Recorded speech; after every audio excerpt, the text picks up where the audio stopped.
Here's the truth about the Detroit Tigers' playoff pitching strategy. It's not as terrifying as it seems.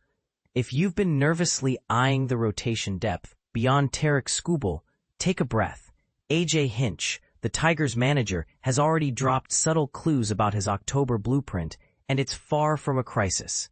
In recent games, Hinch has shown no hesitation to yank starters early, trusting a deep bullpen to carry the load. By playoff time, this approach could become his secret weapon. But here's where it gets controversial. Some fans argue that shortening starters' outings sacrifices long-term consistency. Others say it's the future of baseball. What do you think? Sound off in the comments below. Now, let's break it down. The Tigers' real weakness isn't their pitching, it's their offense.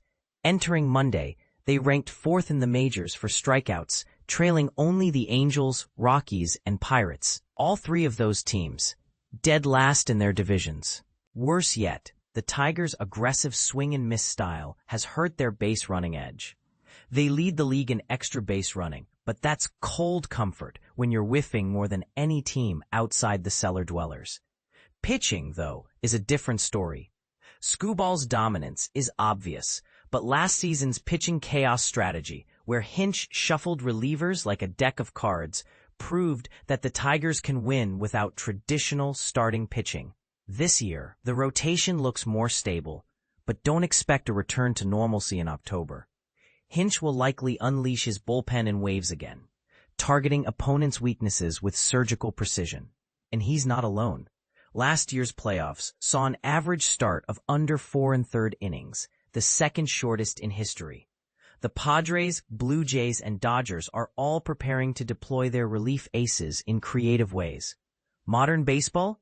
It's all about adaptability. So who will fill the bulk inning roles behind Skubal? The candidates are Jack Flaherty, Charlie Morton, and Casey Mize. But matchups might matter more than current performance. Imagine this. If the Tigers face a team vulnerable to Mize's splitter or Flaherty's spin, Morton could slide into the bullpen and become a closer. It worked for Hinch back in 2017, when Morton saved the Astros World Series title with 4 innings of relief in Game 7. But wait, Morton's been shaky lately. After 3 solid starts post-trade, he stumbled in his last 2. Could that be a red flag, or is it just nerves? Then there's the wild card, Jose Urquidy and Paul Sewald. Urquidy, recovering from Tommy John surgery, is on rehab. Sewald, acquired from the Guardians, is sidelined with a shoulder strain. Neither is a lock, but the Tigers have enough firepower even without them. Hinch's August moves prove it. On August 23rd, he pulled Chris Paddack after 5 innings and 62 pitches, trusting his bullpen to hold a 3-1 lead. Melton, Holton, and Vest combined for 3 2/3 innings of 1-run ball. 3 days later, he yanked Morton in a tie game, and Melton pitched 3 scoreless innings. Even when the Tigers lost, the bullpen held its ground. Flaherty, signed for $35 million over 2 years, is likely the Game 2 starter. But his 2023 season has been as erratic as his 2022 playoff run with the Dodgers. One strong outing, like his gem against the Royals, might earn Hinch's trust, but don't expect blind faith. The Tigers' bullpen, meanwhile, has emerging stars like Troy Melton and Tyler Holton. Brant Herter, currently sidelined with back issues, and a resurgent Tommy Conley add depth. Finnegan and Will Vest had been dominant too, with Finnegan striking out 19 in 14 1/3 scoreless innings since joining from the Nationals. Still, the bullpen's low strikeout rate remains a concern. August stats looked good, 2nd in ERA, 3rd in opponents' OPS.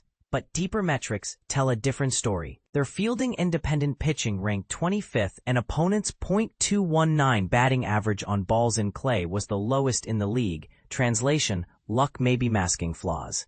In the postseason, where every hit counts, the Tigers might need to overcome this. Easy? Hardly. For a team with the 2nd-best record in baseball, October is the ultimate test. How Hinch lines up his rotation will fuel endless debates, but let's not forget, beyond Skubal, the quality of the entire staff matters more than any single starter. So what's your take? Is Hinch's bullpen-first approach genius or a gamble? Share your thoughts, and let's keep the conversation going.